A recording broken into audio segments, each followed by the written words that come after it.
this is Park Sam. Welcome to the new year, and got some 4 actions for UK expats and Cyprus expats living and working in Cyprus or the UK for the new year 2019. Some interesting changes. We've got a lot of uncertainty with Brexit going on, a lot of vested interests, public interests from big business and political interests within the EU and international trading businesses, even the Japanese dropping in to put their 10 penneth in to try and protect their own self-interest. What expats can do is protect themselves, and there's 4 things we've got here. First of all, UK expats living and working in Cyprus have the option, encouraged by the Cypriot government. They're facilitating, making it very, very easy for any UK expat that's been in Cyprus for 5 years to apply for permanent residency, but you have to make that application before the 29th of March. If you don't do it before Brexit date and the UK leaves with no deal, then you could be subject to slightly different rules.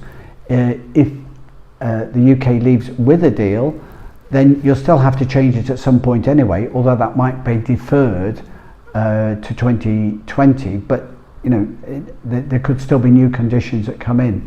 So the best thing, safest thing to empower a UK expat living and working in Cyprus is to get along and take action to get your permanent residency application registered and give you 10 years of free movement between Cyprus and the UK. That's not what everybody wants. Some people want to retain freedom of movement within the EU. Well, you've got options there as well. Cyprus and the UK both allow dual citizenship. So a British citizen, an expat, or someone with Cyprus roots or Irish or any of the jurisdiction could apply for dual citizenship.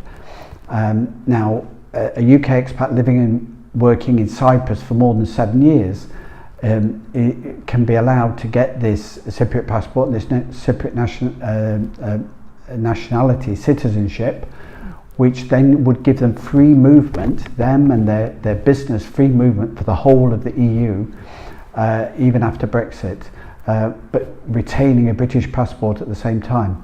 Similarly with UK expats, EU expats moving into the UK, they have the option that got dual citizenship through marriage or birth, parentage. You've got that option of getting a British passport in addition to your home country. And grandparents can have that effect as well.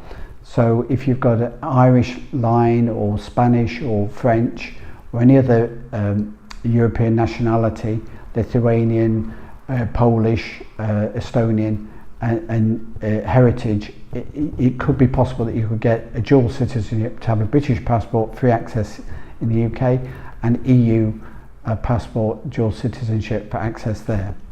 Now the third action they can take, and it's a bit of a consolidation as well. The UK, in December, the UK government confirmed that if there is no deal,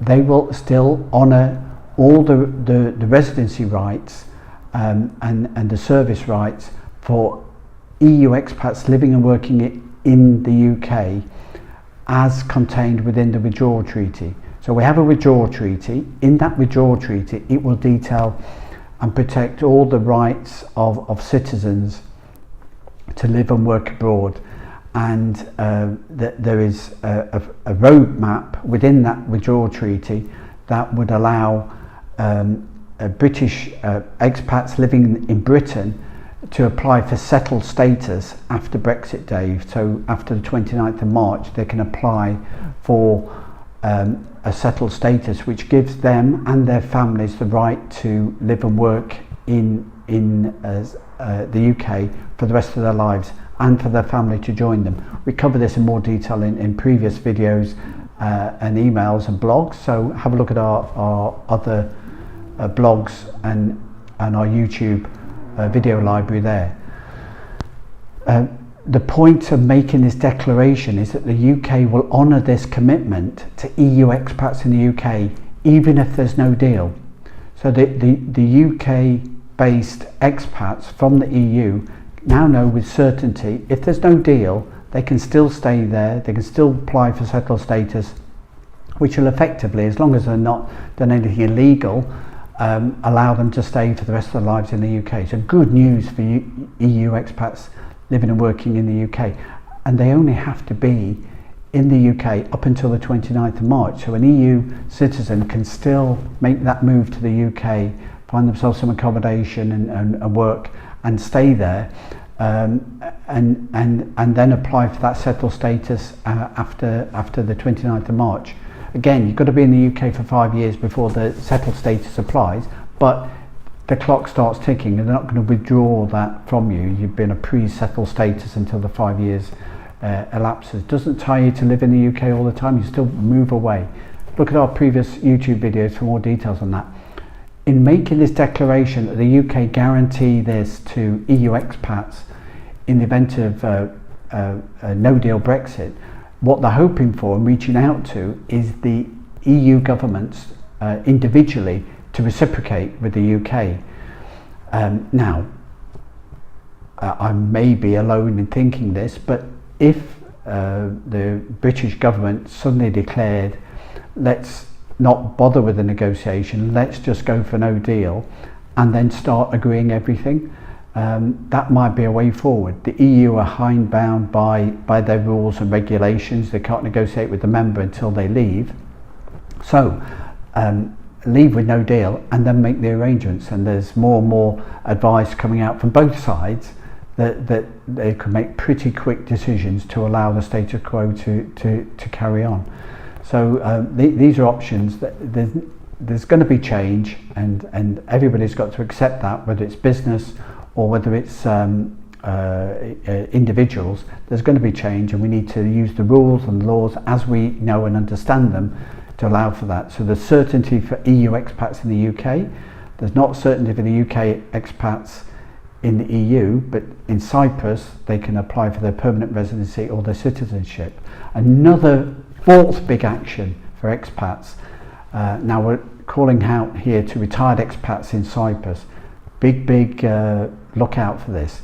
There's a new double taxation treaty. Now this is great for investors, property investors, contractors, consulting business, trust companies, holding companies. Talk to us about that in more detail.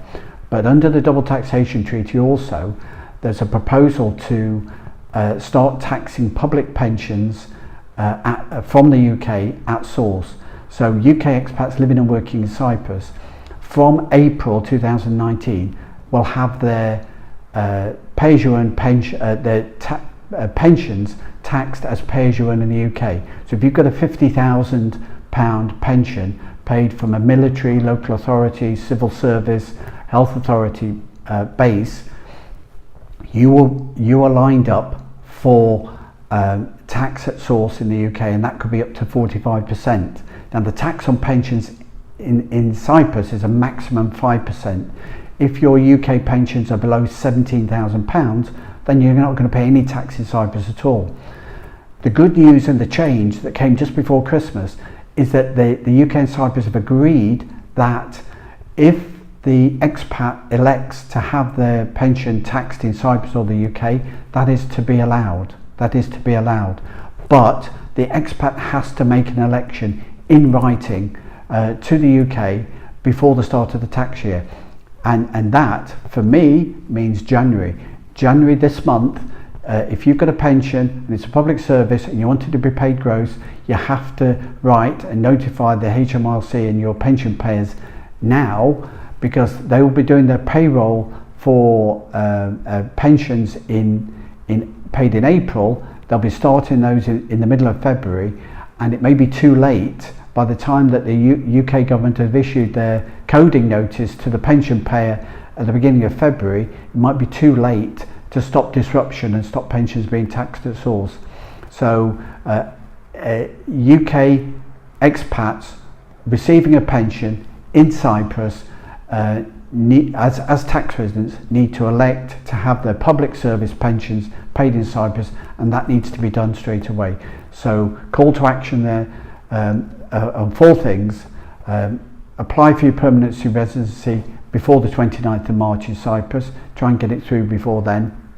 Consider dual citizenship, get that application in while you're still an EU citizen and you enjoy those rights. The UK are guaranteeing EU expats will have the rights and they'll be retained whether there's a deal or no deal. The rights that they've been granted within the withdrawal treaty will stand, and hopefully the UK can reciprocate on those. If there's no deal, there's no reason why if it's acceptable to the EU now, it's acceptable if there's no deal. They can pick them off, all 500 pages, one by one. And fourthly, public service pension, you need to act now if you don't want that pension to be taxed at source in the UK. So this is ProExam. There's a guide of how EU Brexit will affect expat pensions, property and business. That's available to download from our site. And if you like or have any questions on this vlog, comment and share aboard. You can contact us at our YouTube channel, subscribe there, on our Living and Working Abroad page on Facebook, or by Instagram at ProExam Says. And our blog page, our website at proactpartnership.com gives you access to all these, and download the guide at proactpartnership.com. So ProExam, 4 actions for expats to take between UK and Cyprus, and take them now, and we'll speak to you next time. Thank you very much.